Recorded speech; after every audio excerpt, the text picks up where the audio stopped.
Welcome to the Halliwell Manor. I'm Max. And I'm Tina. And we're here to discuss what is sadly the high point of Charmed.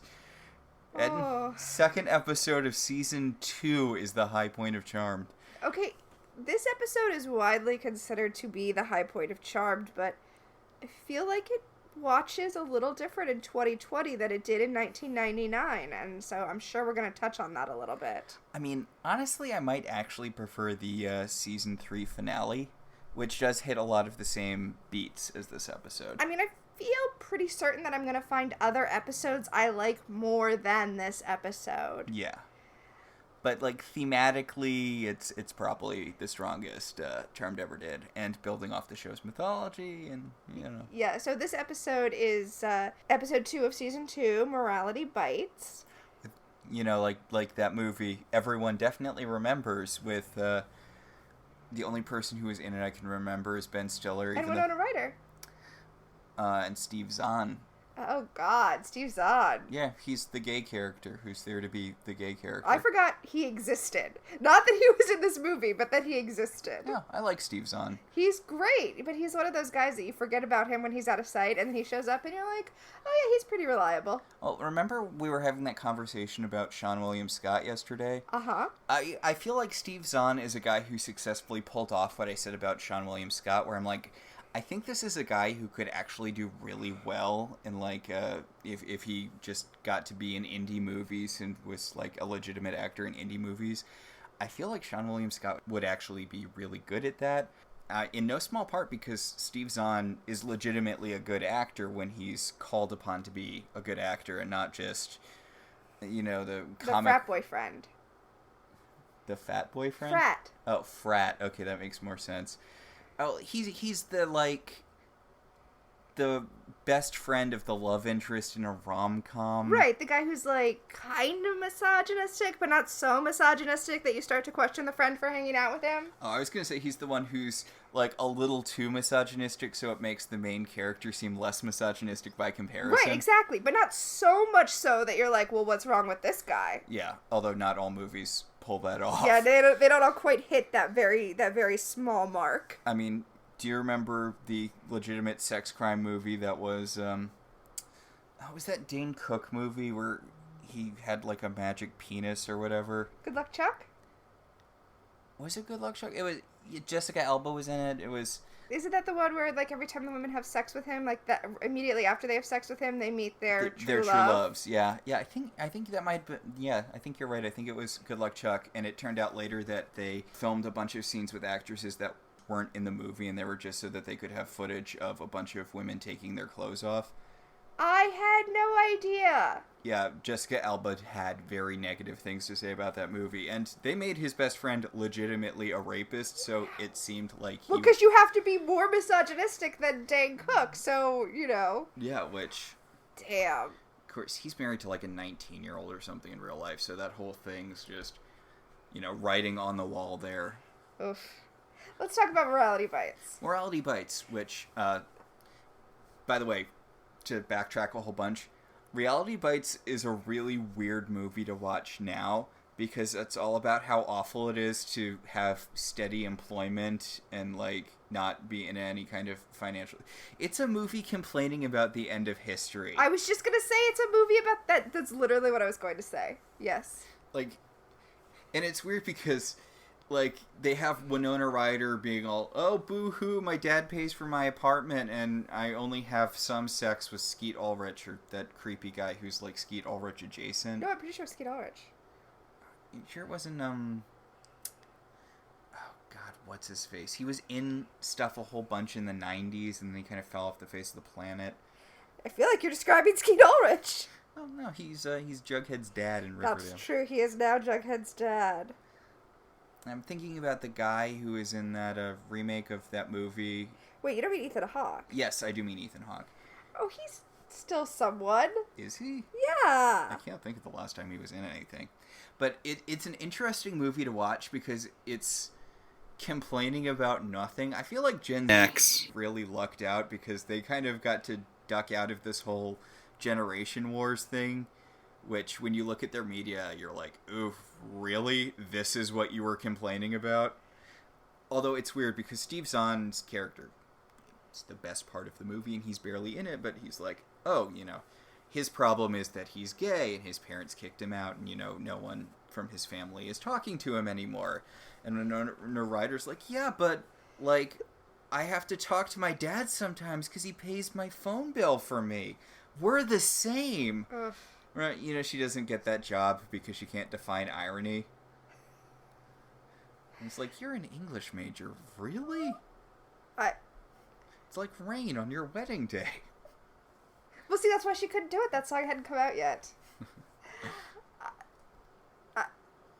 Sorry, this is such a tangent. You're probably going to delete this from the podcast because it is such a tangent. Well, it depends on how good of a tangent it is. There's this commercial that used to air in, like, it was when I was in college, so it was in, like, the early 2000s, late 90s, for Cliff Notes. It was a commercial for Cliff Notes. God, that's weird. Uh-huh. And the commercial involved, like, a bookmobile, and then it, like, blew up, and the kids who were watching it went, whoa, irony.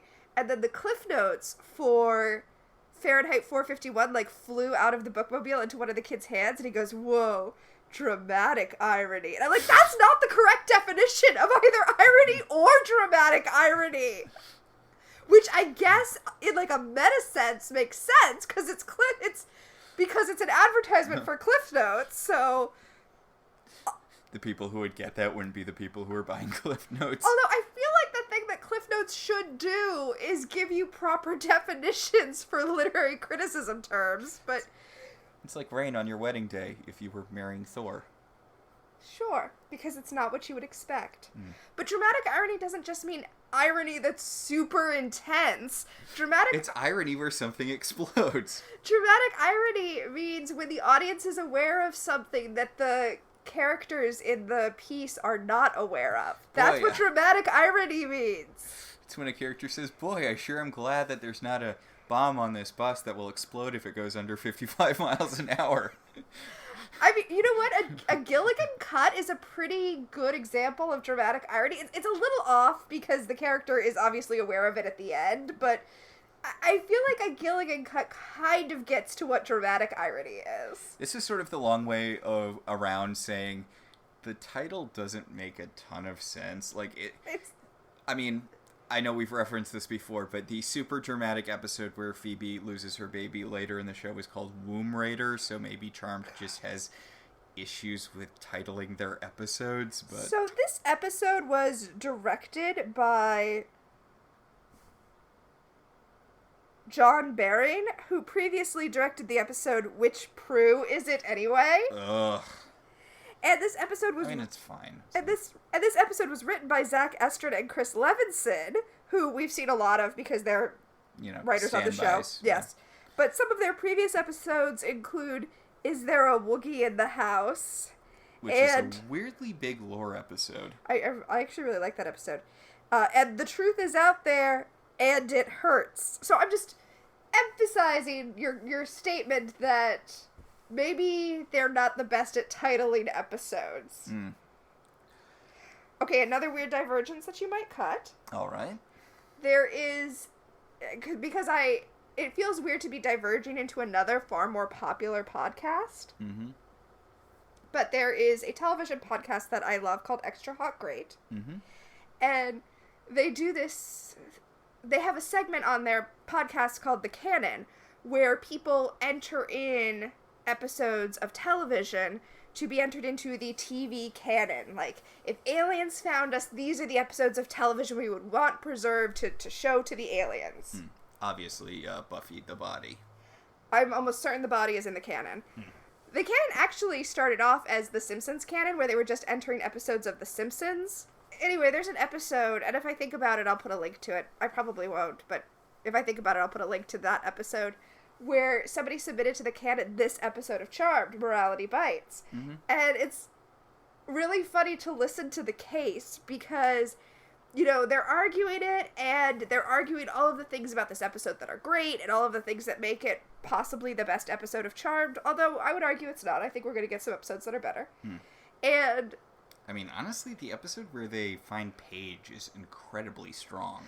Yeah, there are strong episodes of Charmed. Anyway, as they're making this, you know what, I would say even the episode we've already had with Melinda Warren is stronger than this episode. Wow, this is a pretty, I like that episode. I mean, I like it, but... Well, I have issues with this episode. Anyway, issues with this episode that I probably didn't have in 1999. Well, there are issues with the moral of the episode, which... Yes, I have issues with the moral of this episode. Anyway, as they're arguing the episode, and they're kind of coming around to include in the episode, and then one of the hosts is like, wait! These are the best episodes of television ever. I will believe this is the best episode of Charmed. But are you telling me this is the best episode of television? And then it's like all of the hosts are like snapped out of a fog and they're like, oh, yeah, no, this isn't going in the canon. I mean, I'm honestly... Spoiler alert for that podcast. Yes. I'm honestly kind of glad we watched The Body before talking about this, because we're doing a little bit of a Buffy rewatch. And not like for anything, just that's what we're rewatching right now. Yeah. And I kind of tend to skip The Body a lot just because I often don't have the energy to cry for 40 minutes straight. God. And I forgot what a well-constructed episode it is. Just, like, it's such a quiet episode. Yes, both literally and emotionally. And, like, the shot, and, like, the shot composition and everything is just, it's sort of set up to feel like you're in the moment. Uh-huh. And there's all these, like, little things, like the way the screen cuts off the top of the paramedic's face when he's talking to Buffy. Yeah. And, like, there are all of these little ways the camera makes you look at the scene that makes you feel like you're engaging in an emotional level just with the way the world is being presented to you. Mm-hmm. And I'm like, I forget that that's... I forget that that's a part of that episode, and it really pulls together the whole thing. It takes what is, on its face, a very strong episode, and it gives it this sort of extra layer. Yeah. Yeah. We should probably start talking about this episode of Charmed. It's just, I think The Body's the strongest episode of Buffy, and we're, following it up with what is widely believed to be, and if not, then at least a top episode of Charmed. Yeah, we're probably not doing Charmed any favors by by talking about it right after we've watched The Body, but, here we are. Seriously, like 40 minutes straight crying. Oh my god, that episode. There's all these little things you forget about. God, the bit with Dawn. I mean, if I need to make myself cry in real life, even without the episode being on, all I have to do is think about Anya's speech and I can make myself cry. Yeah, I was about to say that, like, I just have to think about, she'll never have eggs, or I can't even, I just think about that speech and I well up. And, like, it's one of the iconic Buffy moments, but, like, again, like, when we were going through the episode, I was like, there are a whole bunch of things I completely forgot because of that. Like, I forgot that the episode opens after, her finding the body with this scene with them at Thanksgiving. Mm-hmm. And, like, God, I know it's coming every time, but the fake out where she... where it seems like the paramedics have revived her mother. Oh. So let's talk about Morality Bites. Yeah. Alright, so this episode actually starts with a pretty funny joke where Piper is coming into the house. She's picked up groceries, and... and she's holding one of her shoes. And Phoebe asks her what's going on, or Phoebe asks her what she's got, and she says, like, dog poop. No, she says, I've got poop. And Prue says, well, we're not out of that. We weren't out of that. Like, it's perfectly delivered, too. Honestly, I was like, Prue is not that funny. Yeah. Like, good on Shannon Doherty for perfectly delivering that line, but Prue is not that funny. Honestly, that probably should have been an Alyssa Milano line. Yeah. Because that's way more in character. They're like, that sort of casual deadpan is way more of a Phoebe thing at this point in the show. But the point is that Piper has walked in dog poop because their neighbor just lets his dog do his business all over the neighborhood and doesn't pick it up. Okay, so... The girls are like, but we've left him passive-aggressive notes and nothing has happened. We've tried nothing, and we're all out of ideas.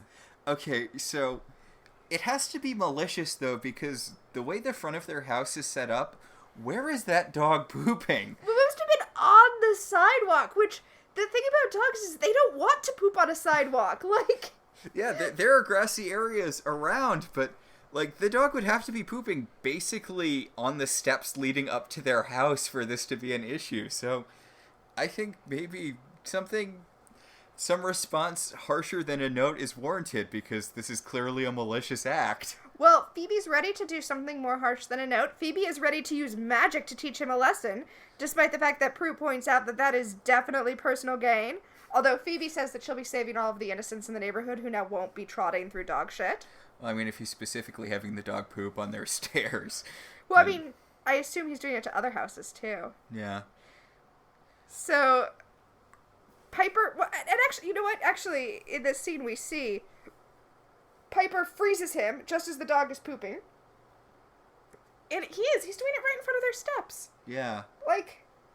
That's... That's not how dogs work. Alright, so anyway, the dog's pooping right in front of the steps. Piper freezes him. Prue telekinetically moves the poop so it's underneath the guy's shoe, and then he steps in it. Now it is his shoe that is the poop shoe. God. This is a fun impetus for, one of probably the darker episodes of Charmed. Yeah. Justice has been done. Anyway, he turns around and he sees the girls looking at him through the window, and they're like, oh no, does he know we did that? Wait, that would be ridiculous. Why? And here's a great question that you should hold in your head. Why would he assume that the three women watching him through the window were witches who had made this thing happen? Yeah, there's sort of a lot of leaps in logic that the episode very wisely skates over, because I don't get how you get from point A to point which in what ends up happening over the course of this episode. So Phoebe's like, whatever, actions having consequences. I'm going to watch 15 minutes of TV, which seems weird because... That's a weird amount of time. Yeah, like... Although she does turn on the news. I mean... But also she doesn't have a job. She can watch as much TV as she wants. Yeah, I was about to say, like, why are you limiting yourself? You have nothing to do all day. You know what she could do, though? Find a job. Oh, that would be great. I was going to say she could take off her shoes before she puts her feet on the couch. Nope. Like, you just talked about how much dog shit is in the yard. You know those shoes are not clean. Just put them on the white couch. So, she turns on the TV. She flips past a program about Coco, the signing gorilla. Oh, which was not real. Yeah, I heard about that. Like, it was a call and response thing. Like, she was basically a very well-trained animal. No. It was, well, I mean, it was, but also, mostly, it was people seeing what they want to see. Like, I was listening to the podcast You're Wrong About. They did an episode about Coco. And having a infant now, I can totally see it. Like, she moves her hands in a way where I'm like, oh, she's clearly signing. She wants a drink. She wants milk. It's like, and she signs hungry a lot when... Yeah. Well, I mean, when this podcast aired, she was 5 months old. There was no way she was actually signing at 5 months old. But I'm like, oh yeah, I totally see how your brain can see what you want to see or expect to see. I mean, so, she's babbling too, and it's like... Yeah. You hear things, and you're like, well, no, she's just... Yeah, oh, she said mom. No, she didn't say mom. Those are just sounds she's practicing making. Yeah. Yeah. Sorry to burst the Coco bubble there. Coco didn't really sign. No. It would be very hard for Coco to get offended at this because, she didn't understand English, and also she's dead. I'm apologizing to all the people out there who, believed in Coco. Very invested in Coco. Yeah. Anyway... I'm sorry, there's no such thing as gorillas. Anyway, Phoebe is watching this news show, and then the news switches to a discussion of... She flips from Coco to a news show, which makes me think, why did they have the Coco thing in there at all? I know we're over-focusing on something that... I guess it's neat that it's not just the TV's on and magically it's on the thing that we need it to be on. Although, honestly, this premonition is a bit of a stretch. Although, we'll talk about... At the end of this episode, we'll talk about whether or not the premonition was a stretch or not. Yeah, so Phoebe flips from the Coco program to something about a baseball player. Named Cal Green. That's a very baseball player name. It is. Good job, Charmed. And Phoebe has a premonition of herself watching a news broadcast in black and white in the far distant year of 2009. Oh, dear. Yeah. Oh, dear. That was 11 years ago. Yeah. Well, from her point of view, it's 10 years in the future. God. Yeah. Time. God. It's a bitch. Anyway, she sees a vision of a news program of herself being burned at the stake. Very conveniently with the time, with the date at the bottom of the screen. So she starts screaming. I thought that indicated that she could feel the fire. She says she can. Even though we see it from as a news broadcast, she says she can feel the fire. So, that's fine. I'm fine with that. I mean, that's the way dreams work. Why wouldn't that be the way visions work? I mean, not that Phoebe's visions are ever consistent in this show. And we'll have some talk at the end of this episode about whether or not this even was a vision. Because I have doubts about that. You think it was just the elders messing with them? I do. Yeah. Well, so spoilers for what we're going to talk about at the end of the episode. But yeah, I think it was the elders messing with them. So Phoebe tells Prue and Piper about her vision, which brings us to the credits, which are Neighbor Dan and Neighbor Jenny less. That's weird. They were in last week's credits. I don't really think of I mean, I guess shows don't so much have credits anymore, but I don't really think of shows as editing the credits as much when certain characters aren't in episodes as... I feel like they only edit credits and edit who's front credited between seasons. It's weird. I mean, I guess that's not true. I guess they do it other times, but it's weird that they were in the first one and now they're not. I mean, we saw this a little bit with Doran Gregory in season 1, where, like, sometimes he was in the credits, but only if Daryl was in an episode. It's bizarre. Yeah. So, we cut to a Dutch angle shot of the manor. That's weird. Yeah. But they're comforting Phoebe by telling her, hey, look, like, sometimes your visions are complete BS, so maybe... And 10 years is a long time. A lot could happen in 10 years. Some of us could be dead. And Phoebe is upset because she wants to know why she was being executed, although, I mean, I guess it had to be a news program so that we'd know it was an execution and not just, I don't know, some guys with free time and a budget. Yeah, that's true. So the doorbell rings, and it is Leo. This makes me think that Morality Bites was not supposed to be the second episode of the season. Honestly, I feel kind of like maybe it was supposed to be... I guess not the first, because the first season was... or the first episode was very clearly a re-table setting or whatever. I feel like this was definitely supposed to come later, because she and Leo are just casually... A thing now. And as you said, Neighbor Dan and Neighbor Jenny aren't in the credits. I feel like this was supposed to come later. Yeah, I don't know. I mean, honestly, I think it was supposed to come earlier if it weren't for the fact that the first episode of season 2 is very clearly a getting back to business episode.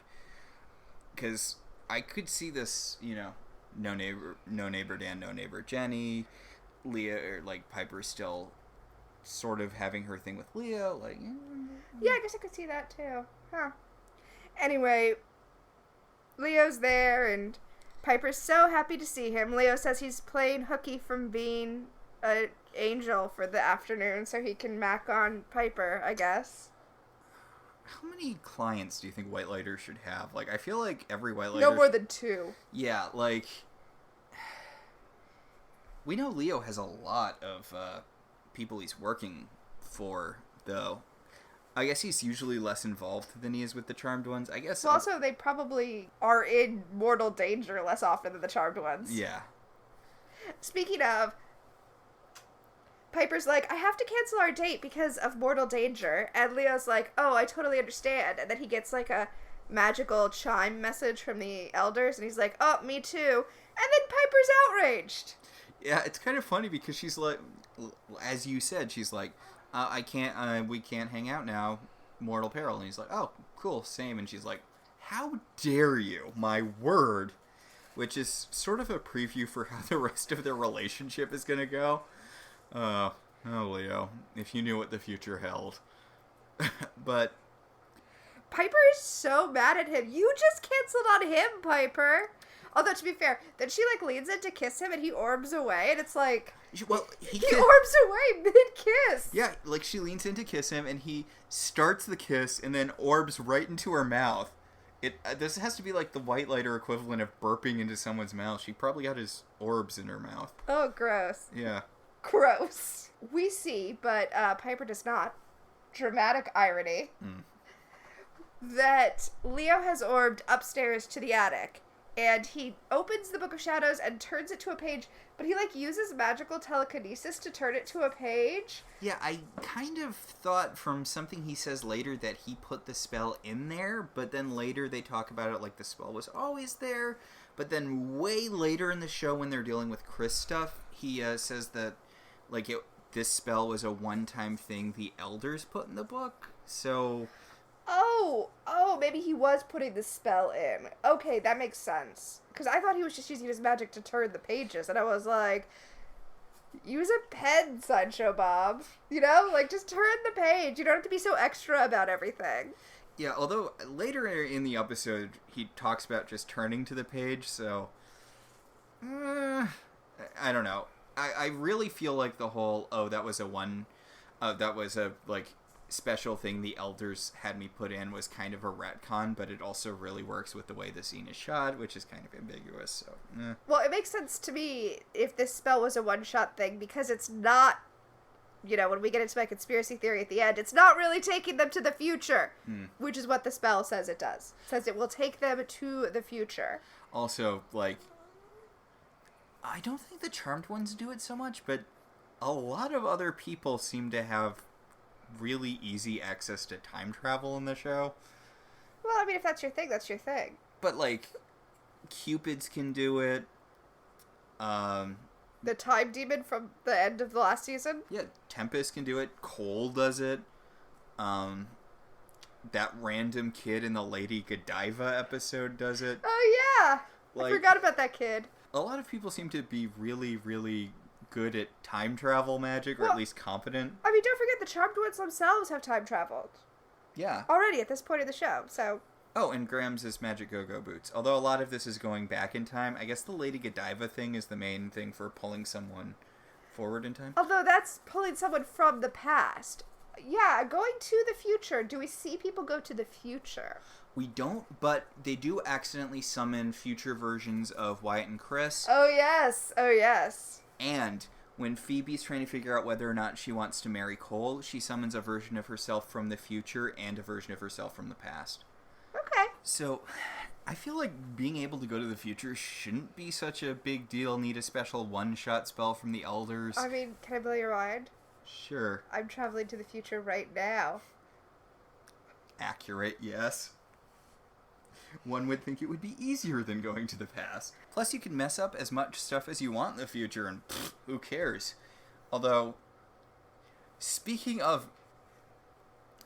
I know it's going to be a while before we get into it, but Phoebe gets her future self killed in that episode.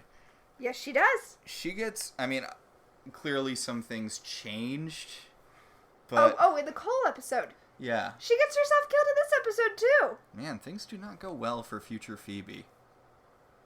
Although the fact that she lives to be old in the Cole episode indicates that this isn't going to happen. Although apparently she does have... Apparently this actually has a sequel story in the comics. We should look that up. Yeah. Her friend who gets murdered by the baseball player is actually Elise, I think. Oh, interesting. I might be misremembering, but I think it's Elise. Oh, see, they're very vague about who dies. I kind of thought that... You know what? We'll talk about it when we get to it. So, the sisters go upstairs and Leo orbs out of the way after flipping the book to the time travel page / putting the time travel page in the book. A one-time spell to take you to the future and back again. Yes. It's a 2-part spell. First part brings you to the future. Second part brings you back. And they decide, why not time travel? Let's not put on comfortable shoes or anything before time traveling. Let's just into the future. Yeah, so... Phoebe's convinced that whatever happened, she was falsely accused and convicted because clearly she would never do anything that would get her burned at the stake by the government. Clearly. Clearly Phoebe would never do anything that would get her burned at the stake by the government. So Piper starts wondering before they cast the spell how she looks, and Phoebe's like, you look fine. And she's like, no, how am I going to look in the future? How will I have looked after aging 10 years? Perhaps when I've aged a little. I can't. I was trying to quote that play Cordelia was in Angel, but my Angel foo is a lot weaker than my Buffy foo. So they cast the spell, the twinkly lights of time travel envelop them. We get We get the time travel effect where you see the day to night really quick over the front of the manor. And that was the sound of Piper phasing into her future self. Okay, so you said phase, but the effect was an orbing effect, which I think adds credence to the idea that it's a spell that was put there by Leo and not just the page turned to. So, I want to know what future Piper was doing, because apparently she was just passed out on the couch in the middle of the day. It's been a rough couple of weeks. Her sister was arrested for being a witch. I wonder if she still owns P3 in this future, or if she remembered that she wanted to be a chef. A girl comes running down the stairs and is like, Mom! And Piper's like, I'm not your mom, kid. You're in the wrong house. You have no mother, which is so traumatizing. Like, did you skip Time Travel 101, Piper? Yeah. If you go to the future and a kid comes running up to you and says, Mom, that kid's probably your kid. But especially if the kid is under 10. This kid's like 8. So the kid runs up. She hugs Piper. Piper looks like she is about to hit a child. And then the girl's like, oh, Mom, you're always joking about not having kids, and then runs off. Piper then goes to the mirror and she's like, oh no, I'm so old, even though she looks exactly the same. And then she notices the giant diamond on her finger and is like, oh, well, at least a man loves me. Ugh. Talk about unfortunate subtext in this episode. Seriously. So, as she's checking herself out in the mirror, she sees reflected in the mirror a flat screen TV. Yeah, it's what projection TVs looked like in the 80s, except flatter, as opposed to what flat screen TVs actually look like now. And by flat screen TV, I mean TV, because they're all flat screen now. I mean, honestly, it's not a terrible approximation of what a flat screen looks like now. I mean, the non-screen part is way too big. Yeah. But, I'm like, you know what? They weren't that far off. Here's what's far off. It's apparently a local news show. Okay. And the announcer is talking about the upcoming execution of Phoebe Halliwell with this terrible graphic of, flames behind a picture of Phoebe. I guess she's watching Fox. Have you seen their graphics? They're awful. But he's like, but enough about talking about that witch who's... Oh, by the way, witches are real. Witches are real, and one of them's going to be burned at the stake. But enough about that. Let's talk about Real World 16, Real World the Moon. I looked up what Real World 16 was. Where was Real World 16? Denver. Which is very much not the moon, unless I've been horribly misinformed about Denver. I've only gone through their airport. It was a very nice airport, but I'm given to understand it's not the moon. I'm sure Denver is fine. I actually understand it's quite a nice town. It's one of those places where it's like Wyoming, where you're like, I'm sure it exists, but I've never met anyone from there. Actually, Denver's kind of poised to become the next Portland as far as cities that get destroyed by hipsters. Huh. Yeah. Well, it'll be nice to have some national attention off us for a change. it's so weird going on Twitter and having all of these people talk about how Portland's, on fire or whatever, which outside of the brief period where it was on fire, which was, 2 weeks ago. wildfires. Yeah. Yeah. Like, it's really weird having people talk about your hometown like it's being overrun by anarchists and, you can't... I wish. Yeah, you can't go out without being beaten to death by Antifa, and it's like, that's so divorced from the reality of Portland. And I saw this one guy posting, he's like, oh yeah, you're all saying that from your ivory towers, and like he was posting all of these pictures he grabbed off Getty Images of fancy apartments. I'm like, okay, you clearly don't know what Portland's like, because it's basically the suburbs except for like the 4 tall buildings downtown. Which is, ironically, where there actually is stuff happening. Although, most of the stuff that's happening is happening in a small radius around, actually, where I work.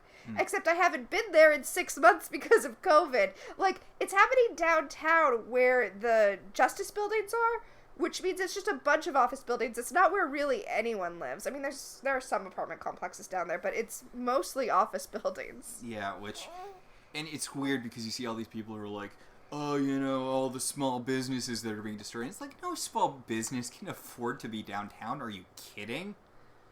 I can't get into it. It makes me too angry. But you can't engage with all these people who are like, clearly you're lying about the place where you live and spend all of your time. Fox News showed me a graphic of it on fire, just like Phoebe.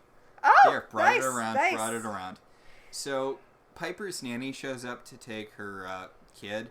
Yeah, she's like, hey, I'm here to take your kid to school since you and your husband are going through a terrible divorce. Thank you, exposition nanny. Yep, and how's that terrible divorce going? Still terrible? But Piper's daughter hugs her and she's like, don't worry, Mom. I'm not going to use my magic powers. Yep. What powers do you think the daughter has? It's probably telekinesis, right? Yeah, she looks like a kid who's got telekinesis. Plus, I mean, like, it's not like she'd be able to promise not to use premonitions. That's true. And I don't think... I guess that I don't really have a thing for this, but I don't think that, she'd have time freeze, because, like, Graham's had telekinesis and her only daughter had time freeze. Oh, interesting thought. Huh, I hadn't given a lot of thought to how it works. I'm sure it's not consistent at all. Yes. Piper starts calling for Prue, who is not there because Prue does not live in the manor anymore. Ooh. And when Piper walks her daughter outside, I just want to say there's a bike on the porch, which must belong to Piper because no one else lives there. And I can't imagine any future where Piper becomes an avid bicyclist. Well, it was like the episode where she cast the spell to find her ideal man, and she was talking about, like, morning jogs, and I'm like, really, Piper? Really? Like, I know that's a kind of cliche ideal mate thing, but I can't imagine you waking up and being like, oh yeah, I want to go jogging. Right? Maybe it's one of those things where she bought it and just never uses it, but... Well, but it's on the porch. Maybe it's just a decorative bike. Just to make it look like she uses it. So, the daughter and the nanny drive away, and then a limo pulls up, and out comes... Oh my goodness, out comes... blonde Prue. Yeah. Who has... Shannon Doherty in a long blonde wig and a pleather tube dress. Who did she honk off? It's such an awful look. It's a look. It's a look. And of course, my first thought is from 30 Rock. I knew you were blonde in your fantasies. Yes, and much like Tina Fey in that dream sequence, Shannon Doherty is not pulling it off. Yeah. Oh, sorry. Hang on. Divergence. Series of movies that they had to stop releasing in theaters because no because one of was watching. disinterest. Yeah.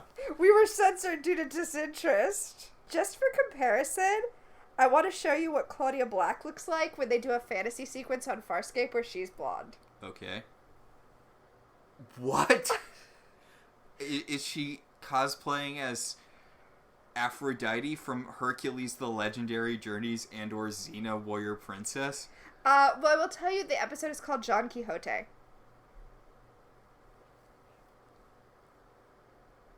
Nope. Nope. Nope. God. My point is, if you are a brunette lead, your showrunner will find a way to make you blonde for at least one episode. Ugh. So, ironically, Prue is not the one who's going to be killed in this episode. Oh, in this episode! Oh. although they make a big deal about Phoebe being blonde later, but it's she really has like a highlight. Yeah. Like a single light highlight in the front of her hair. Anyway. So, Prue comes running up the stairs out of her limo, followed by her entourage of, Toadies? Yeah. And they're all fussing over her, and she's like, Get. She's like, back off. Leave me be. And Piper's like, blonde, hun. Prue's like, I don't want to talk about it. She's like, yes, but I do own Bucklands now, and also 3 other Bucklands in Paris and Tokyo and London. I want to point out that even though she's blonde and clearly like a business bitch now, she's still wearing the pendant necklace. She's still wearing the diamond necklace, the like single diamond necklace that she wears as Prue. Like she's still got that. I just feel like we're supposed to see how disconnected she is from her family in this future, but she is still in a real way connected to her past self. Prue and Piper start playing future catch-up. Piper points out that this is not how it worked when they went into the past. When they went into the past, they were separate people from their past selves. Now in the future, they're in the same bodies as their past selves, future selves. Prue kind of hand waves it. She's like, oh, it must be because future time travel is different from past time travel. So in future time travel, we use the same bodies. Clearly. Obviously.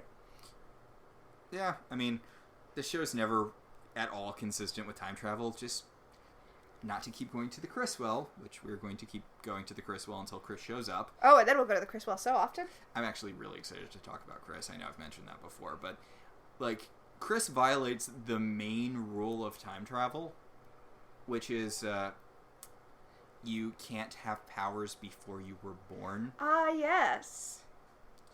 And, I mean, honestly, they didn't have powers after they were born in that one episode. Yes. Well, as we will talk about when we talk about Chris, I think it's pretty clear that they went a different direction with Chris than they originally intended. Yeah. And I guess, technically, he was from a splinter timeline, so... Jeremy Baramy, baby! God. So Piper and Prue are comparing lives, and Piper's like, well, I've got the daughter, but I'm still living at home like a loser. And Prue's like... Oh, poor Piper! You live in this giant manor in San Francisco. It's probably worth at least $500,000. Oh, there's no way that's not a millions of dollars house. Oh, you know what? You're right, because I'm remembering now that Oakland, California, which is just on the other side of the bay from San Francisco, is one of the most expensive places to live. You can make a 6-figure salary in Oakland and still qualify for an FHA insured mortgage there, because that's how expensive housing is. God. Yeah. But Prue's like, oh, boo-hoo. At least you're married and have a kid. I'm super rich and successful, but I don't have a man. And Piper's like, how do you know you don't have a man? And she's like, well, you know, I just kind of assumed. Because I'm successful, and as we all know, all successful women are lonely. I mean, to be fair, she slept in her office. I feel like somebody would have called and asked her where she was if she had somebody who was expecting her. I don't know, maybe her husband just knows her really well. Maybe she's like, I'm going to sleep at the office tonight, and he's like, okay. Yeah, maybe he's like, you're a powerful woman, and I respect that about you. It's funny because none of Prue's boyfriends respect her. Not that she really has any. I mean...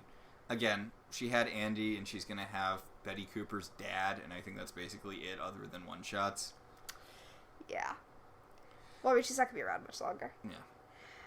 they realize that if they're in their future bodies, that must mean Phoebe is in the body that's about to be burned at the stake. And honestly, it took them too long to get there.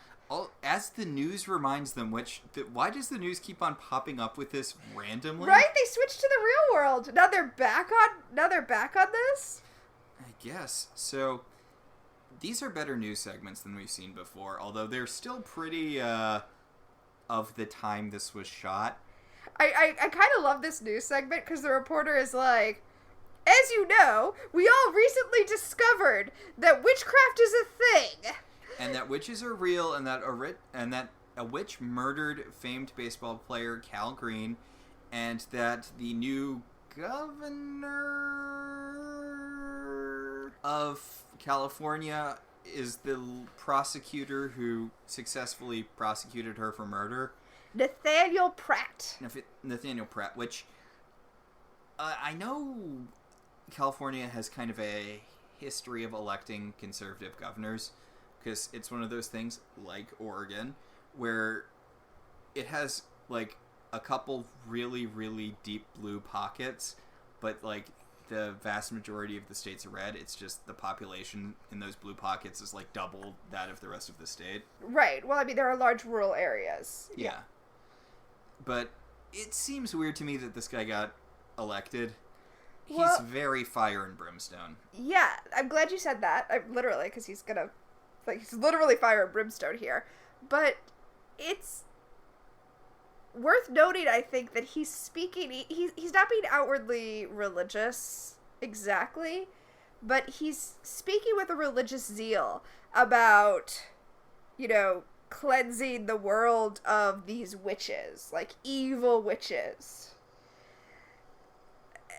I'm just saying, this episode watches differently in 2020. That's what I'm saying. Than it did in 1999 when, as you said, we were talking about morality. As you said, when we were talking about Reality Bites, history had ended. Yeah. It hadn't started back up again yet.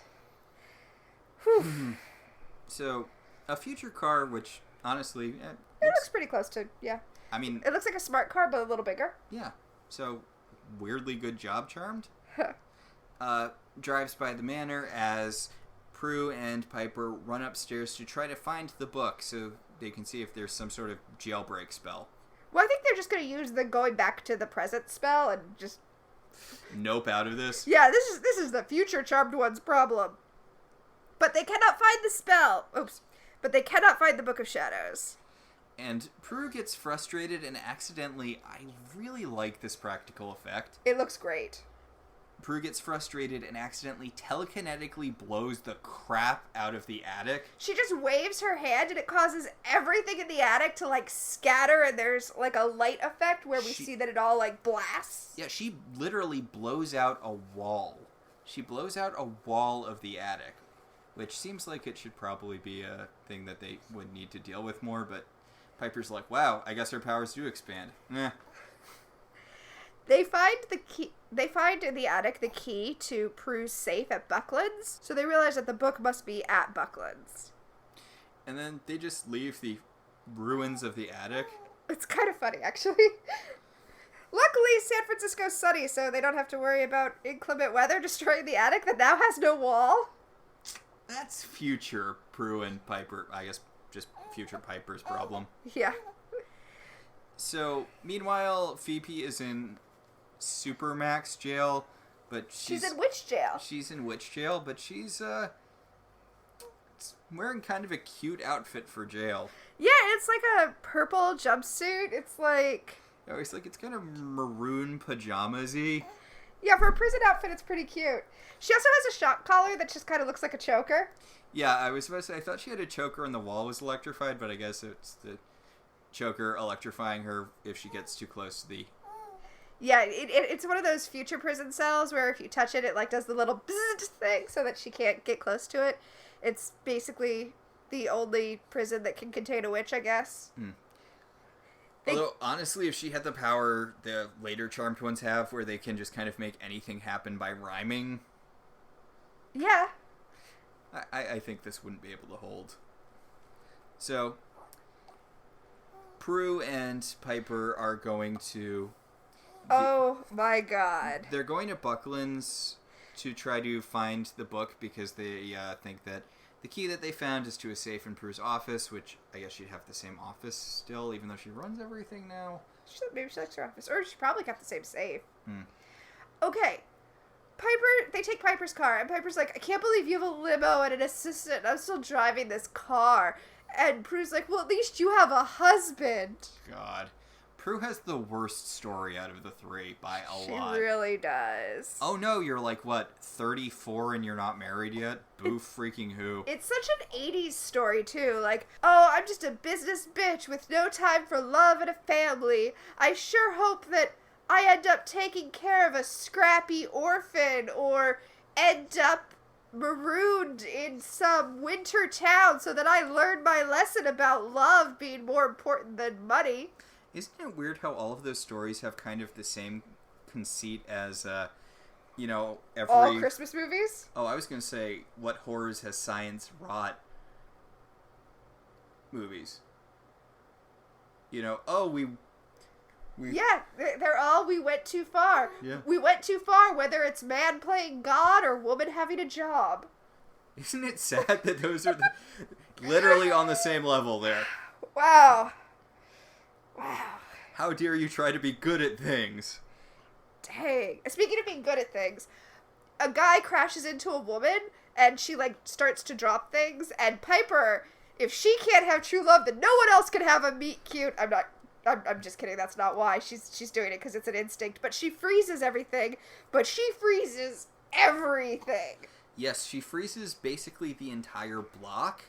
Like the birds and the guy who's watering the lawn a block away. It's a massive time freeze. Which is a big expansion of her powers. I guess this is kind of the only way they could show her powers expanding. Because they didn't come up with the explosion thing yet. And also, that would have been horrifying if she had gone to freeze the guy and accidentally blown him up. I mean, I know they couldn't do it because... I don't want to say Charmed is a kid's show per se, but it's... It's not the kind of show where you accidentally kill a guy and then just move on with the episode. It's not The Magicians, where characters accidentally do horrible things to each other. Horrible body horror things with magic. But... Leo shows up. Oh my god. Okay, so Leo shows up and he's like, how dare you use magic? Magic is evil now, remember? You promised that you wouldn't do this. Don't you care about our daughter, Melinda? Melinda, our daughter, Melinda? And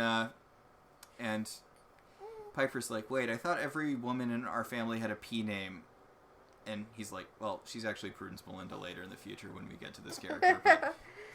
But... So a woman walks out of the building and sees everything frozen except for the girls and Leo. And she points at them like Invasion of the Body Snatchers and opens her mouth to scream, witches! Oh no. She goes, witch! It is the weirdest line read, and she does it like that 4 times. Witch! Witch! Which, what accent were you going for? What is that? And then we cut to a really scary Big Brother is Watching style poster of Nathaniel Pratt doing the same point. And it says, if you see a witch, turn her in. Which. How did this guy get elected? I mean, I know really? this. I mean, I know we live in the age of QAnon, and I don't want to get into a depressing... Oh, you mean how did he convince people that witches are real? Yeah, because I feel like that's sort of... Not a bridge too far, but I feel like that's the sort of thing where you can't get it into the mainstream without a bunch of smaller steps first. Well, I think he came to power... I think he was probably this guy who was just quietly talking about witches and how witches are evil.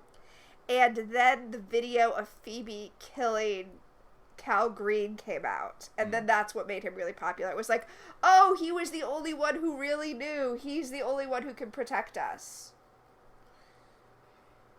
God, the cleaners were not doing their jobs that day, were they? Well, we'll talk. Yeah. So, Leo's like, we have to get out of here. And Piper unfreezes everyone and Leo kind of just hustles them away. I mean, like, I guess they could just run. I mean, she saw them. Yeah, why? I mean, honestly, Leo should have just orbed them all away while everyone was frozen. That way that woman would have looked like the crazy one, screaming witch at nobody. I mean, I guess the idea is that because Piper quickly unfroze everything, she can't tell which person is the witch. Which witch. But anyway, yeah, they scamper out of there. The woman was inside a building. That's why she didn't get hit by the freeze. Right. Just so you know, it was... Yeah. Leo says they have to get out of there before the witch hunters come. Okay. Fine, yes. In prison, Phoebe is like, where are my sisters? And Nathaniel Pratt is like, they haven't come for you the whole time you've been in prison. Yeah, they disavowed you so fast. Like, you're all alone, no one loves you, you're gonna die. Yeah, apparently he's been coming to prison and taunting her, because she's like, who are you? And he's like, yes, it has been a while since my last visit. I've been gathering kindling for your execution. This is so freaking dark. And Phoebe's like, I don't have a ton of context for this. Like, I just saw myself being executed after I saw the baseball player. I didn't know what that has to do, how we got from point A to point B here. And he's like... She's trying to, like, ferret out what her crime was without saying it. She's like, my crime wasn't that bad, was it? And he's like, what crime could be bigger than taking a man's life? Which, well, there are a bunch of crimes. Taking a lot of people's lives. I don't know. I mean, it depends on... Was it murder? Was it manslaughter? Was it vehicular manslaughter? Was it, like... What's that one where it's like... Self-defense? No, like accidental homicide or what? Manslaughter is accidental homicide, but do you mean felony murder? Because felony murder is when you're engaging in the act of a felony and someone gets killed during the commission of the felony, even if you had no part in it. So, like, you're driving the getaway car and, like, somebody in the bank gets shot. That wasn't what I was thinking, but yeah, like... Yeah, I mean, I get what he's saying. Murder is the big crime. It's the big one. Yeah, but she's like, I would never kill anyone, which, okay, I get where you're coming from. A lot could happen in 10 years. But also, that is true, but also, technically the warlocks you kill are people. Oh, yeah, that too. Like, they're people who kill women to get their powers, but... you're still committing murder when you kill them. I mean, I guess it's self-defense or whatever, but, like... I mean, remember last season when, that one warlock was coming after them and Prue was like, we don't kill people, and then he threw an energy blast at them and she moved it back onto him and was like, well, you know. Yeah. That happened like 3 months ago from your point of view, Phoebe. Yeah, like, I mean, honestly... it's not a big step from that to, honestly, what happened. Yeah. And, which, I get it, it's the point of the episode. Like, there is But it's not a big step? Yeah, there is a... I'm trying to think of a good way to phrase this. There is a very thin line between what they do and, I guess, between justice and vengeance. Sure. There's a very thin line between... protecting the innocent and murdering the guilty. Which is how they phrase it in this episode. Yeah. I don't think this episode ends up doing that great of a job with it, but... So... he thinks that she's trying to go for an insanity plea, but he's like, look... because she's acting like she doesn't remember because she doesn't remember. And he's like, look, we already had the trial, and you are evil. You're pure evil... and no amount of pretending you don't know what you did is going to get you out of having to pay for your crime. And she's like, do they even have the death penalty in California? And he's like... they reinstated it to burn witches. God. Phoebe's like, you just are afraid of us because you don't understand us. And he's like, I have a video of you blowing a guy's head up. So... yeah, like... I understand you blowing a guy's head up. Like, I don't understand sharks, but that doesn't mean I'm, not going to get out of the water if I see a fin coming at me. I don't understand black holes, but I'm not about to stick my dick in one.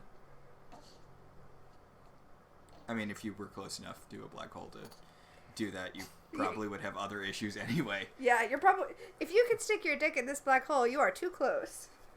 So, Leo has taken Piper and Prue to the secret magical person hiding warehouse. Yeah, okay. They're like, hey, Leo, we don't know what's happening because we are from the past. We came here, we jumped 10 years in time, and we don't know what's happening. And he's like, don't lie to me. Okay, Leo is the worst person in this episode.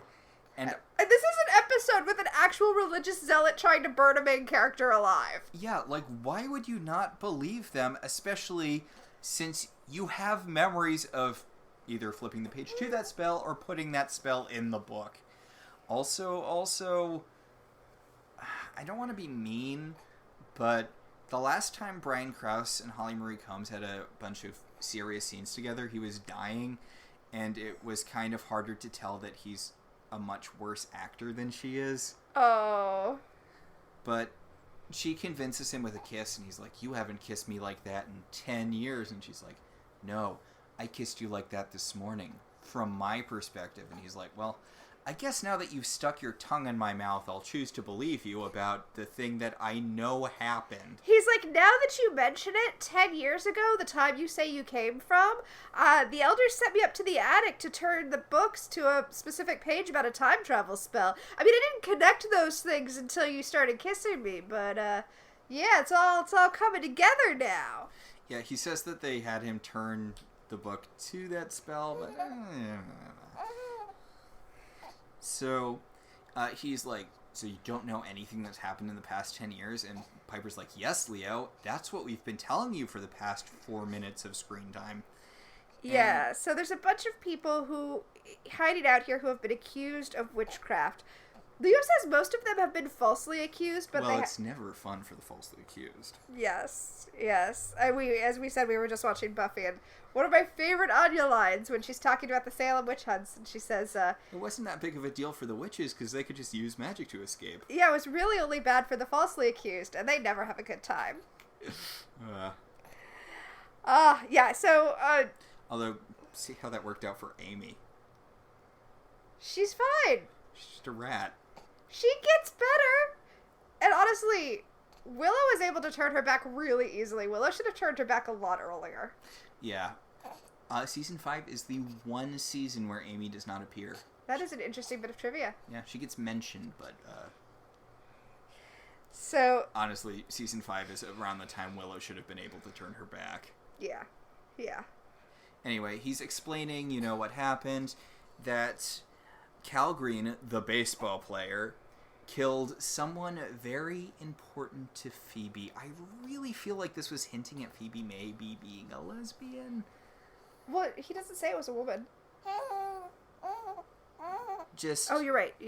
Well, I guess that's... Okay. Just the way they kind of talk around the person, he's like, a dear friend of Phoebe's was brutalized by Cal, and I'm like... Honestly, it's so weird. It's like clearly they're talking around it because they want to keep their options open to like do something with Phoebe, but they never really do. And learning that it was Elise in the comics makes me disappointed. It's like you set up all of this groundwork. Like, you laid all this track and I hopped on the train and the destination was Elise? Yeah, and...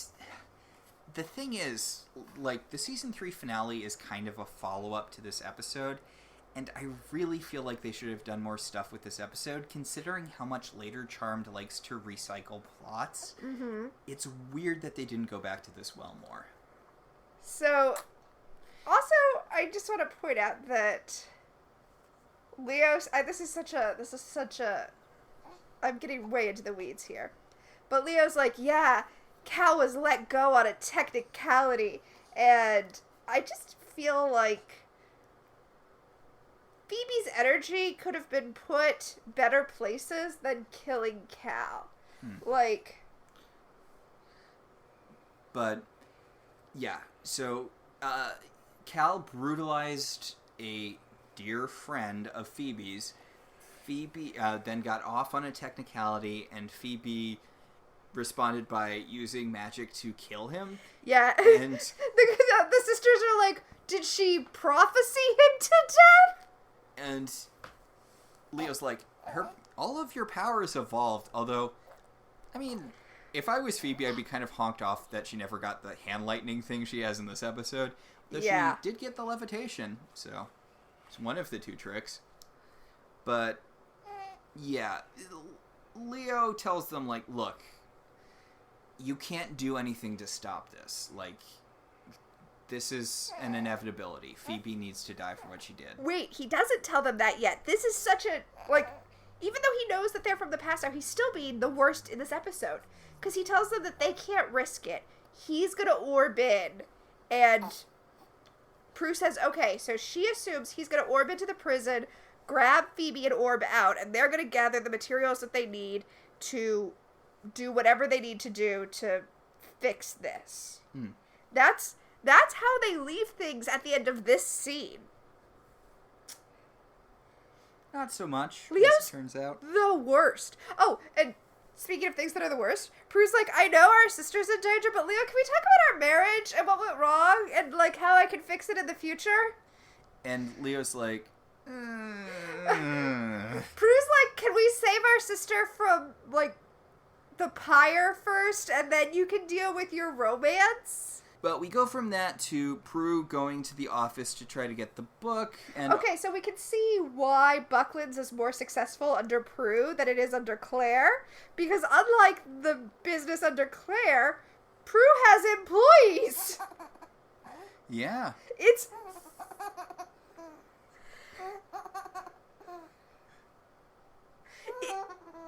Just talk I know, but it's so cute. I can't. She's so cute. Okay. It is filled with people doing jobs. Yeah. So as she enters the office with Piper and her assistant's like, Can I help you? Can I help you, raggedy woman that I've never seen before? and Prue's like, that's my sister. And her assistant's like, oh, the one that's not being burned at the stake currently, which is... I mean, I have to imagine that assistant was hired for her forthrightness. Yeah. Because she follows that up by telling Prue what an awesome job she did convincing the board that, they can all get bigger paychecks if she has a third of her staff shot in the streets. Oh, yeah, I guess I shouldn't have spoken too quickly because she's like, yeah, well... I guess I better leave you alone so you can get to all that firing you have to do. And Prue's like, what? And, so apparently she's an awful, awful businesswoman who's, performing the way most businesses tend to perform. Yeah. She's firing people so that she can give herself bonuses. Looking at you, Disney.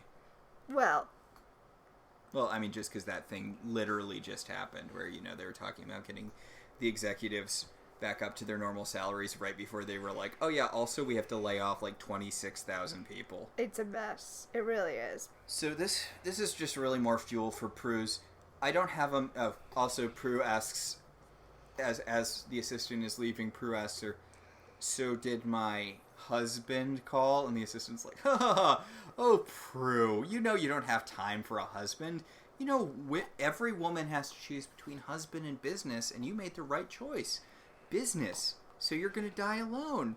Bye! Which, ugh. Barf. So, they pull out the Book of Shadows, and uh-oh! The return spell is leg on. Yeah. What's weird is, if you look at the Book of Shadows when they're flipping through it, mm-hmm. All of the pages have kind of a, fake tea-stained look to make them look weathered, but the page where the spell is supposed to be looks cleaner than the other pages, like it was put in there. I'm sure that was just a prop issue, but it is for me evidence of the Leo put the spell in versus Leo just turned the page to the spell. Yeah. So they're like, uh-oh, I guess we're going to have to go with plan B, which is springing Phoebe from prison. And in fact, they see in the Book of Shadows that they had earmarked a bunch of spells, so clearly their future selves had been planning this too, despite what Nathaniel Pratt told Phoebe in prison about her sisters abandoning her. Speaking of prison, Leo orbs in and he's like, "Hey, Phoebe," and she's like, "Oh, cool, you're here to orb me out," and he's like, "Ha ha ha, no." God, I hate Leo so much in this episode and in this scene in particular. Yeah, he's talking to her about how, like, okay, look, you did kill a dude, and look, I brought you a little newspaper clipping about you killing a dude so you could touch it and have a premonition where you see you killing the dude. Otherwise known as a memory. Wait, is this a premonition or is this a premonition? Because from the point of view of the body, it's already happened, but from the point of view of her mind, it has not. I'm just your brain, Phoebe. I can't give you any new information. Anyway, yeah, okay.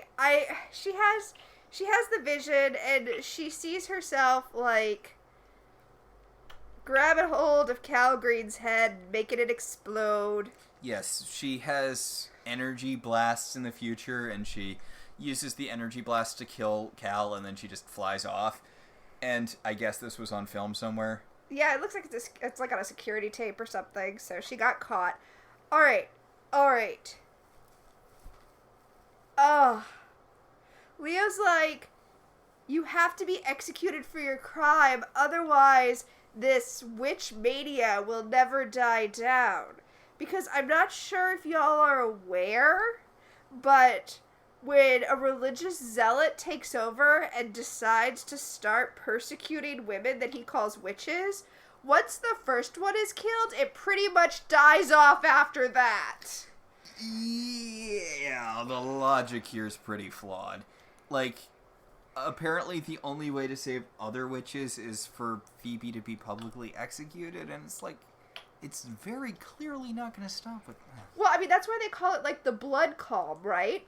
When you kill someone, the lust dies down, and you have the blood calm. Yeah, Leo orbs away, because he's a dick in this episode. Leo's like, I just wanted to give you context for what's happening here. Bye! God, And I really do hate Leo in this episode. yeah, he's a real bag of dicks.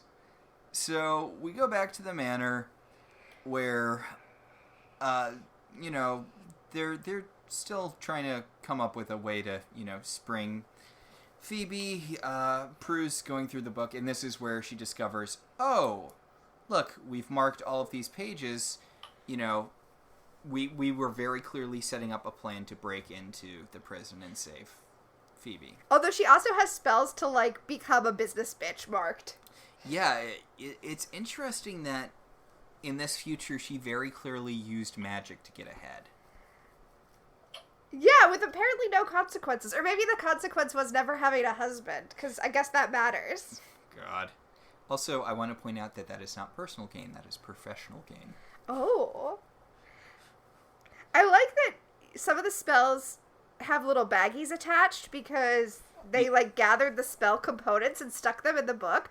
That is very, like, organized of them. I like that. That came up earlier in the other time travel episode.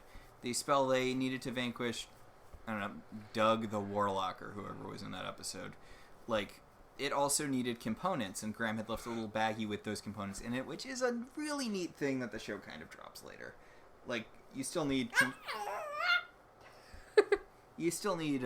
components for, like, potions and stuff, but spells basically just become rhyming couplets. Yeah. So Leo comes back, and the sisters are like, hey, where is Phoebe? And he says, in prison, where she belongs.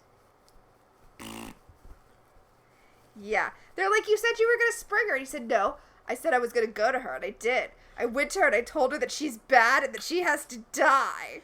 He specifically talks about, like, he's their guide, and, like he can't... He's their white lighter. He can't save them from the consequences of their own actions, and that if Phoebe doesn't die, it's going to make things worse for every... He's basically repeating a speech to Phoebe. If Phoebe doesn't die, then it will have dire consequences for all witches everywhere, and, you know, the needs of the many outweigh the needs of the one, blah, blah, blah, blah, blah, blah. I mean, I've already pointed out the logistical error in his thinking, so I'm not going to do it again. But, I mean, duh. Right?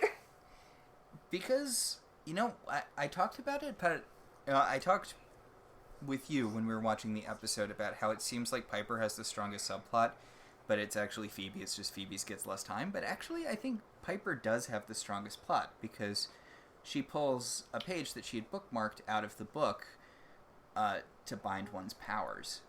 Oh, yes. So we cut back to Phoebe, who is watching TV in her cell of...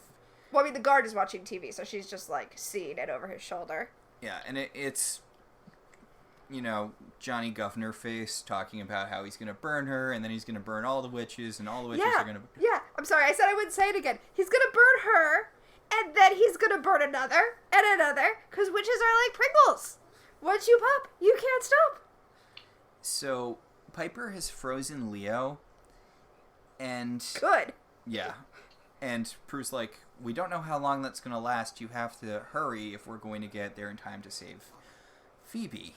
And Piper goes up to, I guess it's the babysitter with Melinda in Leo's house, I guess. This is where Leo's living now? Or it's the babysitter's house, possibly. I think it's the babysitter's house.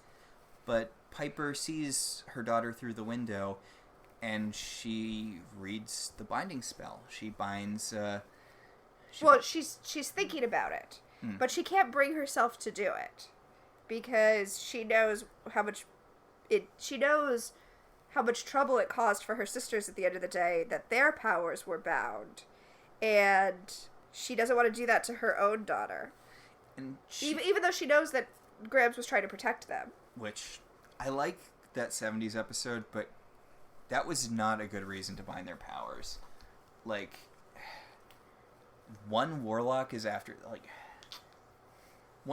which Grams wrote a non-power of 3 based vanquishing spell for. I mean, they had to do something, but yeah, you're right. It was not that warlock was not powerful enough to justify binding their powers. But there you are. Holly Marie Combs is acting the crap out of this scene. She's talking to Leo about... Yeah, Leo orbs in. Yeah, freeze did not last. Leo's like, you don't need to do this. I'll protect her. We talked about this. I'll keep her safe no matter what. And she's like, what happened in our marriage? I want to know what happened that we both can't be there for our daughter. Well, he says, I think this is interesting. The show doesn't focus on this, but she's like, we got together. Does that mean you clipped your wings for me, that you stopped being a white lighter? And he says, no, I tried to do it all. And it's like, I see. I mean, Tina, am seeing. The problem is Leo was unwilling to make sacrifices in their relationship.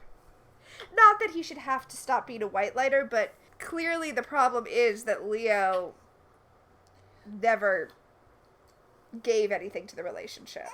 Well, he talks about how he was willing to clip his wings, but Piper wouldn't let him because, like she said in the episode where they were defining their relationship, his role in the universe is too important for him to walk away from it. And she's like, yeah, I couldn't do that. I couldn't take the good you give to the world away from it just because I needed you. And he's like, yeah, and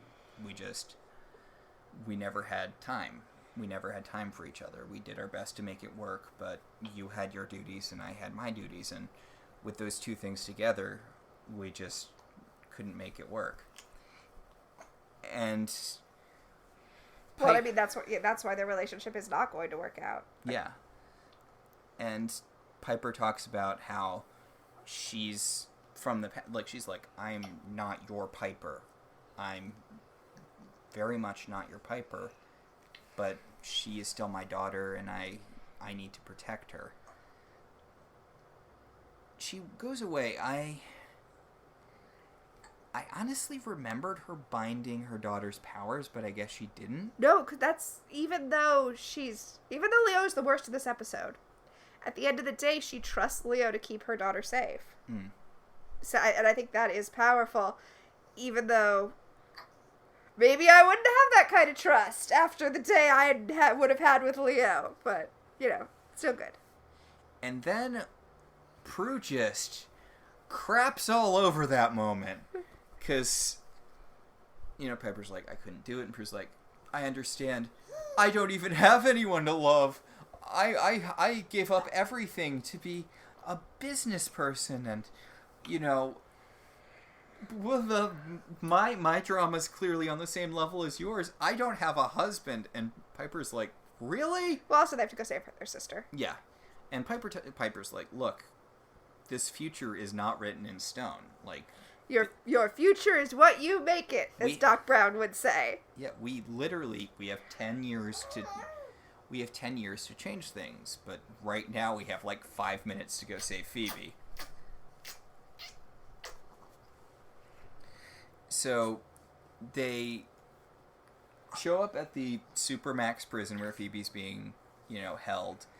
They do the spell to create a door, which it's like a real basic witch thing where they like draw a door with chalk and then, say some stuff, and they just push open the place where the chalk was. And they knock. Yeah. It's actually the spell from Beetlejuice to make a door to the underworld. Yeah. So Phoebe is being taken away by the stormtroopers. Well, I guess it would make sense that the guards in this prison would be super heavily armed since it's a prison for witches. I was talking more. They have kind of SSE uniforms. Oh yeah, So more classic stormtroopers, not Star Wars stormtroopers, but Piper and Prue pretty easily make it through the place because they can freeze time. So right. Well, they'd already convinced everyone they weren't witches, which who believed that? Seriously. But Phoebe is being brought to the burning alive chamber, and I know they definitely did makeup to make it look like Alyssa Milano isn't wearing makeup, but they did makeup to make it look like she has heavy bags under her eyes. It looks gruesome. It works. Yeah, it looks really good. So Phoebe is being strapped into this, like, God, I don't even know what you would call it. This, like, standing... A fire. Well, yeah. But it's like metal, so that they can reuse it for the next witch. Yeah, it's a gas-powered pyre. Yeah. And, Governor Jackass comes to, haha, you're gonna be burned to death. And, Phoebe's like, I'm gonna pay for my crimes, but the time will come where you have to pay for yours. And he's like, still showing no remorse, even at the time. Like, that's literally remorse. Yeah, she's like, she literally said, I'm about to pay for my crimes. Like, to emphasize the thing about Nathaniel Pratt being a religious leader, even though religion is never mentioned, he says that this witch is going to burn as all things that are against human nature will burn. That's why I was kind of reading a queer subtext into Phoebe's future story. I mean, that makes sense. That makes total sense. Which, to be fair, is very easy to do, because you can read queer subtext into basically anything if you try hard enough. Well, I mean, when you're talking about witch hunts, it becomes very easy. And especially the whole, things that are against nature, Yeah. There's a way that religious people talk about gay people that gets applied to. There's a reason their gay witch trope is definitely a thing in this period of time. So, they go to rescue Phoebe, and So, Piper and Prue burst in, they freeze time, they go to rescue Phoebe, and Phoebe insists, wait, no, you have to let me burn. Yeah, she talks about how, in this time, even though she's past her, in this timeline, she did kill someone and she needs to pay for that. She knows why they're here now. They're here to understand that their actions have consequences, and that magic isn't just for doing whatever you want, and that she needs to... This is a lesson she needs to learn. And, okay, so, not to take a huge diversion into massive nerd territory. Oh, please do. You didn't read House of X, Powers of X, did you? I did not read House of X, Powers of X. Is that the one where Wanda takes everyone's powers away? No, that that's House of M. Yeah. So, House of X, Power of X was... Oh, Hoxpox. Hoxpox, yes. No, the new one I have... The new one, I have not read that yet. Okay, so I think it's House of X. The whole conceit is setting up Jonathan Hickman's new direction for the X-line. And it gets revealed that Moira McTaggart is a mutant. Okay, sure. And her power is basically rebirth. Like, when she dies, she experiences her life all over again from birth. That's awesome. And in every, like, she realizes that in every timeline, mutants get wiped out by something. And, you know, each timeline is her trying to do things to stop whatever happens to wipe out mutants. And in one of them, she finds a cure for mutation. And it was just, she's like, oh, we can just use this for people whose powers actively hurt them. You know, they're... Like Rogue. Yeah, like this is just going to be to make things easier for, you know, this is just going to be to make things easier for mutants. And also, a cure for mutation would probably cure cancer. yes. Which is a negative mutation. Yes. But the Brotherhood show up and, you know, destroy everything, and Destiny talks to her, and Destiny's like, look, you know my deal, I can see the future, or you, the reader, know my deal. I can see the future, I understand what's going on with you and your powers, and the things you have done in this timeline are going to lead to mutants being wiped out. Your discovery, you may have had good intentions, but it's going to get us all killed. That makes sense, sure. And she tells her, look, you have 12 chances to get this right. You're on, like, chance 2, I think, now. You have 12 chances to get this right before you die, before your mutation manifests. Oh, interesting. Okay. In your 12th lifetime. So, I want you to understand that you can't do this. This path will not work. And so you don't try it again, I'm going to have Pyro burn you alive, slowly, so you're not tempted to ever try this again. That's fucked up. Yeah. It's really messed up. But, you know, it just really reminded me of this scene. That's literally exactly what they're doing right now. Okay, so... Because she's like, this is a lesson that you need to learn.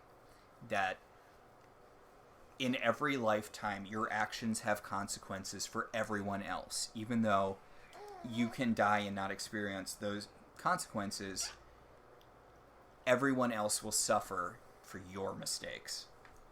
So this is a lesson you need to learn. And then she has her burned to death. Which is probably why Destiny is not getting resurrected in the current status quo. Because I can't imagine Moira's thrilled with her. I mean, it's a little extra, Destiny. And so that is what's happening.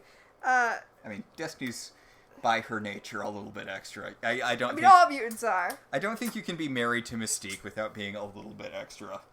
Fair. So... Yeah, so Phoebe gets burned to death. Yeah, and she will tell us she feels it all. She feels herself being burned to death. Honestly, it's kind of hard to watch. Like, at first she's, like, you know, peacefully resigning herself to, you know, to the flames, and then she starts screaming, and it is brutal, and her death, you know, triggers them going back in time. Back to their original bodies. So yeah, they show up back in the manor. They orb back to the manor. I mean, it's the time travel thing. It's not the orb thing. Yeah, but the time travel effect is the orb effect. That's what I'm saying. It's not. It's bigger white lights instead of the smaller blue lights. It's slightly different from the orb effect. It's close enough to the orb effect that I feel comfortable using it as evidence that the spell was placed there and not simply turned to. Okay. So, Phoebe has, you know, not been burned to death in their current timeline, but she tells them that, you know, she felt it. She can remember what it felt like to die from being burned to death. Which, wasn't that not so much a thing? Like, witches weren't burned? Like in America, witches were not burned. They were pressed to death. That is correct. Yeah. And most were hung. Yeah, I thought I read a thing about even in Europe, they broke their necks and then burned the bodies. Yeah, you're right. In Europe, they were mostly pressed to death. In America, they were mostly hung. Yes, burning was not a thing. It was not a common thing. But we know that this whole show takes place in an alternate timeline where Salem witches were burned because we know Melinda Ward was burned. Yes, exactly. Which I guess makes sense given the prevalence of demons, and you know, demons probably were all trying to get people to burn witches. That's true. if you have fire powers, then everything looks like a match. So the girls realize where they are. They're right before Phoebe got her vision. Mm-hmm. They see the news report, and the thing is, they just stop after that, right? Like, they never follow up on the fact that Cal Green is gonna kill a bunch of people. I mean, I have to assume that the woman he brutalized and murdered wasn't the only one. Mm. Like, it gets followed up on the comics, apparently. Okay. Yeah. I'm just saying, they're like, well, we learned our lesson. Guess we better let this white athlete literally get away with murder. I mean, Phoebe did get burned to death for trying to interfere. I feel like the lesson is the elders will punish you for stepping out of line for this sort of thing. That is the lesson. That's what I'm taking umbrage at. So, they have I learned a lot this week kind of decompressing thing. Where but did they? Well, they go to, Prue goes to the window to telekinetically move the dog poop onto the guy's shoe, but Phoebe's like, oh, no, this is the lesson that we needed to learn, that we can't use our powers, to enact petty revenge because it's a slippery slope to big-time revenge, which is something that flies right out the window later in the show when Piper is casually turning anyone who minorly honks her off into barnyard animals. And later in the show this just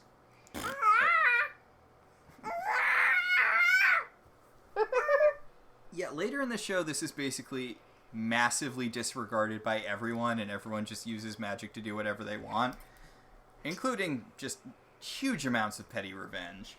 Yeah, so they decide not to dog poop shoe this guy. And then they realize, oh my gosh, it's Nathaniel Pratt. And when we did that before and he saw us, that's what put him on the path to religious zealotry and misogyny. Because that's how that works. Yeah, and he wasn't just looking for an excuse. I'm sorry, it's so cute. He wasn't just looking for an excuse to burn women. It was our fault. We made him do it. Yeah, and Phoebe's like, I guess we learned our lesson about not putting dog poop on people's shoes. And Prue's like, but we're going to keep an eye on him, right? And Phoebe's like, of course we are. Spoiler alert, nope. I was thinking more, it's like, I guess we learned our lesson about not making men angry. Ugh. Yeah, I'm telling you, this episode watches different in 2020. So, Leo comes to the door, and Piper's like... Yeah. Piper makes out with him super hardcore, and he's like, wow, I wasn't expecting this good a reaction to telling you that I have to cancel our date because someone's murdering someone somewhere else, and I need to stop that from happening. And Piper's like, well, I just went to the future, and things don't work out well for us, so I thought I better bone down right now while I can, while the boning's good. And Leo's like, oh yeah, the elders did tell me to put to flip to / put a spell in the book for you guys to travel forward in time. Am I not doing that now? He said the elders told me that you three learned a valuable lesson. Oh, jeez. The elders can go fuck themselves. The elders taught you a valuable lesson, and that makes you a superstar. What is that? Gem and the Holograms. The more you know from Gem and the Holograms. Yeah. I wanted to go with a slightly more obscure The More You Know. Because girls need to know stuff too. They need Gem to pop out of a garbage can and tell them, don't lick downed power lines. That was a reference to the Gem, which you should watch if you were... I was going to say if you were interested in Gem, but I'm not particularly interested in Gem, and I enjoyed the Gem, so... I feel like I learned a lot from 80s cartoons about downed power lines. I feel like I never hear... Maybe it's just because I don't watch children's media anymore, but I feel like I never hear anyone talk about downed power lines anymore, and it was a huge thing when I was growing up. Well, to be fair, downed power lines were an issue. Because, where I lived, there were, tornadoes all the... Yeah, hurricanes and tornadoes that were knocking down power lines. It's not like, quicksand, which has never been an issue. Yes. God, children's media really emphasized the dangers of quicksand. But as of yet has not been an issue. So I believe that this will bring us to, our own personal powers of 3. So, Although I think it's just 2 this week. Yeah, because as I access my power of premonition, I don't think any actor, this wasn't a big episode for guest people at all. There's, the dog poop shoe guy, and Piper's future daughter, and that lady who screamed, "Witch!" Yeah, nobody stood out to me, so I have nothing for this segment this week. Yes, no one was famous in the past, present, or future from this episode. That we know of. I mean, maybe you'll watch it and be like, wait, you guys totally missed. And if we missed something, tell me. Yeah. That background extra grew up to be Tom Bergeron. I mean, maybe. So we'll move to the second power in our pack, Time Freeze. What specifically dated this episode for you? I mean, it's much more of a holistic thing than it usually is, because usually it's like, oh, look, an answering machine. But for me, it's just really, oh, hey, we're living at the end of history. If this guy never finds out we're a witch, none of this stuff will ever happen. And also, we don't have, a rampant problem with witch hunts. Okay, my thing was, I really don't like that they did Real World the Moon, because my thing was a Real World reference, which I know the Real World is still going to this day. But I don't know, something really specific seemed to do. And it seemed like it was supposed to be a joke, like Jaws 5 or whatever, which ended up... I guess they didn't get to 5, did they? They just got to 4. Or Jaws 8 or whatever from Back to the Future. No. That was Jaws 3D. I'm pretty sure they did get a number of Jaws movies. But yeah. You're right, a real world reference, even though the show continued, is a very 90s thing. I know they reference Real World Seattle in 10 Things I Hate About You, which is a very 1990s movie. I love it. Yeah, I love it, but it's super 1990s. Yeah. And it just bothers me that they're like, oh yeah, we're going to have a reality show on the moon in 10 years. It's like, really? Really? Do you know how long 10 years is? It's not that long. Yeah. But honestly... I feel like they did a surprisingly good job of capturing 2009 from 1999. They're like, look, television screens are going to get thinner just as a general thing. They didn't get the whole hang them on walls thing that everyone ended up doing, but... Cars are going to get a little smoother, less boxy. Yeah. And they're going to go more for black and white smooth, designs. Supermax prisons are going to be a thing. I guess Supermax prisons were already being a thing in the 90s, but... We don't need to get into But I was like, wow, this is very clearly a 1999 future, but it's pretty on the... Funny, I didn't think about it, but for the most part, they kind of hit 2009. Yeah. I'd say the biggest thing that, other than the Big Brother reference, the biggest thing was that they're all watching local news, which... Yeah, I feel like nobody was watching local news anymore in 2009. But that will take us to our last segment. Yes, telekinesis. What genuinely moved you in this episode, if anything? Which I have something. You look like you've got something to say. No. I actually don't. I feel like the scene where Piper wants to freeze her daughter's powers but can't should have moved me. In another episode, it would have moved me.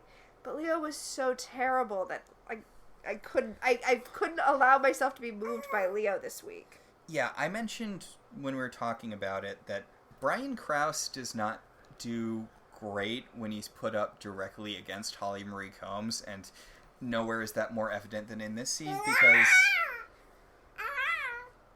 because she is doing fantastic work there. She's doing all the work. I know we've mentioned it before, but she can bring the emotion when she wants to, and she's a great actress. And I was genuinely invested. I honestly remembered her binding her daughter's powers, which I guess she didn't. And the fact that this version of her, even knowing everything that went down between them, still believes that Leo is going to protect their daughter, even without her. And the fact that she has this attachment to I don't know. I think she did a really good job conveying a weird set of emotions and bringing an odd amount of realism to a very unrealistic situation. Which, I mean, is a talent you need to be on this show. Yes, which she will not be exercising a ton later, but... Well. So I guess that's going to do it for this week? Yeah, that should about do it for this week. So the next episode we're doing is The Painted World. Oh. When Prue finds some mysterious words on an unusual painting at the auction house, she winds up trapped in the magical world inside the painting with a man who has been imprisoned there for decades. Meanwhile, after damaging Prue's car, Phoebe casts a smart spell in hopes of landing a high-paying job to pay for the repairs. Smart spell. Really couldn't have phrased that differently. Okay, so why don't people get trapped in paintings anymore? That used to be speaking of things that used to be major concerns, I feel like I used to hear a lot more about people getting trapped in paintings. Well, I have great news for you because we have a Farscape episode coming up where they get trapped in a painting. God. All right, so I believe we have some people to thank. Yeah, so our show is partially listener-supported. If you want to be one of those supporters, you should head over to our website, www.welcometotelevision.net, and click on our Patreon link. We would like to thank our current $5 and above patrons, Beryl, Patricia, Sam, Cassidy, Alex, Alicia, Ryan, Mara Cruz, Rosa, Javier, Benjamin, Kyle, and Kate. If you'd like to support the show in other ways, you could always rate and review us on Apple Podcasts. It helps other people find the show. If you want to talk about this episode, or any episode of any television show, you should join our Facebook group, Welcome to Television.